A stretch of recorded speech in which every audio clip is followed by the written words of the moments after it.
Bando periferie pubblicato dal Consiglio dei Ministri, in arrivo 13 milioni di euro per interventi in 5 quartieri di Treviso. L'amministrazione di Cassugana ha avuto in queste ore dal governo rassicurazioni sulla certezza del finanziamento, a cui vanno aggiunti altri 14 milioni e 700 mila euro in cui sono compresi interventi di ATS e sottoservizi, il recupero di una porzione dell'ex caserma Salsa da parte del demanio e spese per l'illuminazione pubblica di cui si faranno invece carico soggetti privati. Una riqualificazione dei luoghi attorno a Piazza Martiri, la riqualificazione della caserma Salsa, piste ciclabili di collegamento tra questi quartieri, rete di illuminazione più intelligente che garantisca più sicurezza lungo tutta la direttiva Monigo, Fiera, Santa Maria del Rovere e Selvana, e il tema della riqualificazione e rigenerazione degli impianti sportivi. Già avviato il confronto con comitati di quartiere e residenti, anche, sottolinea il sindaco, per quanto riguarda il futuro della zona di Fiera.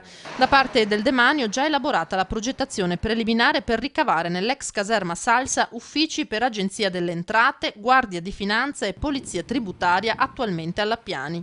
Noi abbiamo una grande attenzione anche sui 30.000 metri quadrati dati ai Vigili del Fuoco. Riteniamo che non sia una destinazione ottimale quella dei Vigili del Fuoco. Stiamo lavorando per poter acquisire questi 30.000 metri quadrati e poter fare un progetto analitico di rigenerazione e di riqualificazione anche di questa parte della caserma Salsa, che deve diventare un luogo aperto e di vita per tutto il quartiere. Predisposti dal Comune 4 stralci di intervento indipendenti in modo da far partire i lavori via via che i fondi arriveranno, nuove piste ciclabili in testa alle priorità, ma un occhio di attenzione anche agli impianti sportivi, alle acquette, ma anche l'ormai famoso campo Eolo. Il campo Eolo che diventerà un parco sportivo in parte diciamo spontaneo, in parte anche guidato, potrebbe anche essere guidato da tecnici.